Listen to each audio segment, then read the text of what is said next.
జననాయకన్ పాట చూస్తుంటే మన తెలుగు సినిమా రీమేకే అనిపిస్తుంది. వాళ్ళేమో అది ఇది కాదని కొట్టిపారేస్తున్నారు, మరికొందరేమో అదే ఇదని కామెంట్ చేస్తున్నారు. సరే, అవన్నీ పక్కన పెడితే ప్రభాస్కే తలలు పట్టుకుంటుంటే మరో పక్క విజయ్. అసలే విజయ్ లాస్ట్ సినిమా, మరి కన్విన్సింగ్గా లేదే. ఇంతకీ కన్ఫ్యూజన్ ఏంటి?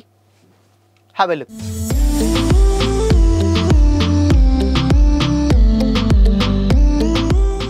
Hi, hello, welcome to Disha TV. Tamil cine ఇండస్ట్రీలో తలపతి విజయ్ పేరు వినిపించిందంటే చాలు ఫ్యాన్స్లో ఉత్సాహం ఉరకలెత్తేస్తుంది. ఎన్నో బ్లాక్ బస్టర్లతో తనకంటూ ఒక ప్రత్యేక మాస్ ఇమేజ్ సొంతం చేసుకున్న విజయ్ సినిమాలతో పాటు రాజకీయాల వైపు కూడా అడుగులు వేస్తూ సొంత పార్టీ స్థాపించారు. 2026లో తమిళనాడు అసెంబ్లీ ఎన్నికల లక్ష్యంగా దూసుకుపోతున్న విజయ్ ప్రజెంట్ జననాయకన్ అనేటువంటి మూవీలో యాక్ట్ చేస్తున్నారు. ఇకపై సినిమాల్లో యాక్ట్ చేయబోనని విజయ్ ప్రకటించడంతో ఈ సినిమానే విజయ్కి చివరిదని ప్రచారంలో ఉంది. దీంతో జననాయకన్ మూవీపై ఫ్యాన్స్ భారీ ఎక్స్పెక్టేషన్స్ పెట్టుకున్నారు. హెచ్వినో డైరెక్షన్లో రాబోతున్నటువంటి ఈ మూవీలో పూజా హెగ్డే హీరోయిన్గా యాక్ట్ చేస్తుండగా మలయాళం బ్యూటీ మమితా బైజు విజయ్ కూతురి పాత్రలో కనిపించనుంది. ఈ మూవీకి సంబంధించి ఇప్పటికే రిలీజ్ అయిన గ్లింప్స్తో మంచి హైప్ అయితే క్రియేట్ అయింది. ప్రమోషన్ స్పీడ్ చేసినటువంటి మేకర్స్ లేటెస్ట్గా తలపతి కచేరీ పేరుతో ఫస్ట్ సింగిల్ రిలీజ్ చేశారు. ఈ పాటలో Vijay style, mass, energy, dance steps అన్నీ కూడా అభిమానులను విపరీతంగా ఎంటర్టైన్ చేశాయి. ముఖ్యంగా ఈ పాటకి అనిరుద్ మ్యూజిక్ అందించడంతో పాటు స్వయంగా విజయ్ కూడా కలిసి పాడడం ఫ్యాన్స్కి స్పెషల్ అట్రాక్షన్గా మారింది. Tollywood star choreographer Shekhar master dance moments design చేయడం కూడా ఈ సాంగ్కి సరికొత్త అట్రాక్షన్ని తీసుకొచ్చింది. లేటెస్ట్గా విజయ్ రాజకీయ అడుగులు, పార్టీలో ఏర్పడినటువంటి కొన్ని పరిణామాల సిచ్యువేషన్స్లో ఆయన ఫ్యాన్స్ కొంత మౌనంగా ఉండగా ఈ సాంగ్ వారిలో మళ్ళీ జోష్ నింపేసింది. సోషల్ మీడియాలో ఎక్కడ చూసినా ఇప్పుడు ఇదే ట్రెండ్ అవుతుంది.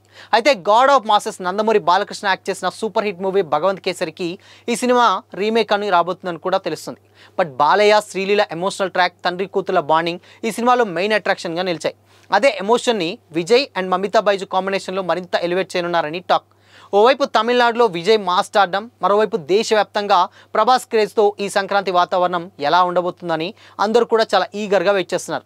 మొత్తానికి తలపతి కచేరీ సాంగ్ రిలీజింగ్తో జననాయకన్పై అంచనాలు మరింత పెరిగాయి. విజయ్ చివరి సినిమా అనేటువంటి emotion, mass, entertainment, pan India promotions అన్నీ కలిపి ఈ సినిమాపై ఇంట్రెస్ట్ని పెంచేస్తున్నాయి. మరోపక్క పొలిటికల్ ఎంట్రీకి ముందు తన చివరి సినిమాగా విజయ్ ప్రకటించుకున్న జననాయకుడు నుంచి కూడా మొదటి ఆడియో సింగిల్ కావడంతో ఈ రేంజ్లో హైప్ వచ్చింది. అండ్ తెలుగు డబ్బింగ్ ఇంకా అవ్వలేదు కాబట్టి ప్రస్తుతానికైతే తమిళ వర్షన్ రిలీజ్ చేశారు. అనిరుద్ రవిచంద్రన్ తనదైనటువంటి స్టైల్లో ఫ్యాన్స్ ఊగిపోయే రేంజ్లో ట్యూన్ ఇచ్చాడు. జనరల్ ఆడియన్స్కు ఎలా అనిపిస్తుంది అనేది ఇంకొద్ది రోజులు అయితే క్లారిటీ వస్తుంది. బట్ ఈ మధ్య అనిరుద్ రేంజ్ స్థాయి పాటలు అయితే ఇవ్వలేకపోతున్నాడని అనిరుద్ మీద కొన్ని కామెంట్స్ అయితే వస్తున్నాయి. కూలీలో కూడా మౌనిక ఒక్కటే క్లిక్ అయింది. అండ్ సో ఇప్పుడు జననాయకుడి మీద కూడా అంచనాలతో పాటు ఒత్తిడి కూడా ఉంటుంది. పాట ఎలా ఉందనేది కాసేపు పక్కన పెడితే జననాయకుడు ఎంతో కొంత భగవంత్ కేసరి రీమేక్ అనే ప్రచారం నెలల నుంచి కూడా జరుగుతూనే ఉంది. సంక్రాంతికి వస్తున్న ఈవెంట్లో యాక్టర్ వీటీ గణేష్ కూడా ఇదే విషయాన్ని నొక్కి చెబితే అనిల్ రావిపూడి మధ్యలో అడ్డుపడి ఏదో మేనేజ్ చేశాడు. ఇప్పుడు ఈ సాంగ్లో విజయ్, పూజా హెగ్డే, మమితా బైజు డ్యాన్స్ చేయడం చూస్తుంటే బాలకృష్ణ, కాజల్ అండ్ శ్రీలీల గుర్తుకు రావడంలో ఎంత మాత్రం కూడా డౌట్ లేదు. ఆ మధ్య వదిలినటువంటి టీజర్లో విజయ్ని పోలీస్ ఆఫీసర్ గెటప్లో చూపించడం ఈ సందర్భంగా గుర్తు చేసుకుంటే ఒక్కొక్క లింక్ కనెక్ట్ అవుతూ ఉంటుంది. ఇన్సైడ్ టాక్ అయితే భగవంత్ కేసర్లోని కేవలం మెయిన్ పాయింట్ మాత్రమే తీసుకొని డైరెక్టర్ హెచ్వినో చాలా మార్పులు చేశారట. ప్రజెంట్ రాజకీయాలకు అనుగుణంగా పొలిటికల్ టచ్ కూడా ఇచ్చారని కూడా కోలీవుడ్ టాక్.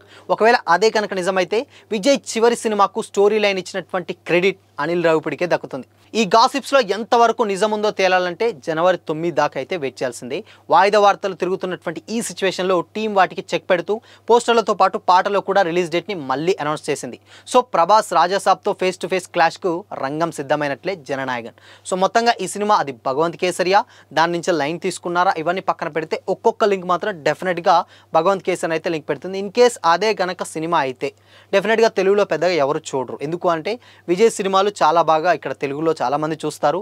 బట్ ఆయన స్టోరీ సెలెక్షన్ ఉంటుంది. బట్ మన తెలుగు సినిమానే తమిళ్లో వేరే విధంగా రీమేక్ చేస్తే డెఫినెట్గా అది ఎక్కదు. ఇన్ కేస్ ఒక పాయింట్ తీసుకుంటే ఓకే, కానీ సినిమా మొత్తం రీమేక్ అయితే మాత్రం ఇప్పుడు ఉన్నటువంటి సిచ్యువేషన్ మొత్తం పాన్ ఇండియా సిచ్యువేషన్. ఓటీటీ వచ్చిన తర్వాత తెలుగు, తమిళ్, మలయాళం అనేది లేకుండా అన్ని సినిమాలని అందరూ ఆడియన్స్ చూస్తూనే ఉన్నారు. ఇన్ కేస్ లాంగ్వేజ్ అర్థం కాకున్నా కానీ అదే లాంగ్వేజ్లో చూసి సబ్ టైటిల్స్ తోటి అయితే చూస్తున్నారు. కాబట్టి డెఫినెట్గా అదే సినిమా తీస్తే మాత్రం విజయ్కి కొంచెం మైనసే. బట్ ఆ సినిమా కాదు అండ్ కొత్తగా ఉండబోతుందని కూడా టీం అయితే చెప్తుంది. సో మరి ఈ రెండిట్లో అది భగవంత్ కేసరి రీమేకా లేకపోతే వేరేది ఏందో తెలియాలంటే డెఫినెట్గా జనవరి 9న ప్రభాస్ తోటి ఆ క్లాష్కి సిద్ధమైంది జననాయకన్. సో మరి జననాయకన్ ఎలా ఉండబోతుంది ఏంటో తెలియాలంటే డెఫినెట్గా 9 వరకు అయితే వెయిట్ చేయాలి. సరే డెఫినెట్గా ఇప్పటికే అయితే మనకు ఆల్రెడీ జనవరి 9న రాజాసాబ్ వస్తుంది. ప్రభాస్కే థియేటర్లో సరిపోవు. అండ్ అదే బరిలో మనశంకర్ వరప్రసాద్ మెగాస్టార్ ఉన్నారు, దాంట్లోనే మళ్ళీ శర్వానంద్ ఉన్నారు, దాంతో ఇంకా కొత్త సినిమాలు అన్నీ వస్తున్నాయి. బట్ ఈ టైంలో ప్రభాస్కే సింగిల్ స్క్రీన్స్ సరిపోవడం చాలా చాలా కష్టమయ్యేటువంటి సిచ్యువేషన్స్లో ఇప్పుడు మధ్యలో విజయ్ అండ్ అక్కడ మనశంకర్ వరప్రసాద్. సో ఇవన్నీ సినిమాలు కూడా ఒకేసారి క్లాష్ అవ్వడం సంక్రాంతికి కొంచెం కష్టమే. బట్ ఆ సీజన్ ఏదైనా ఇన్ని సినిమాలు క్లాష్ని తట్టుకునే సీజన్ ఏదైనా ఉందంటే అది కూడా సంక్రాంతి. కాబట్టి మేబీ చూడాలి మరి ఈ సినిమాలన్నింటిలో సంక్రాంతి విన్నర్ అవుతారో ఎవరో ఏంటో తెలియాలంటే డెఫినెట్గా సంక్రాంతి వరకు అయితే వెయిట్ చేయాల్సింది. సో మరి సంక్రాంతి విన్నర్ ఎవరని మీరు అనుకుంటున్నారు? కామెంట్ చేయండి.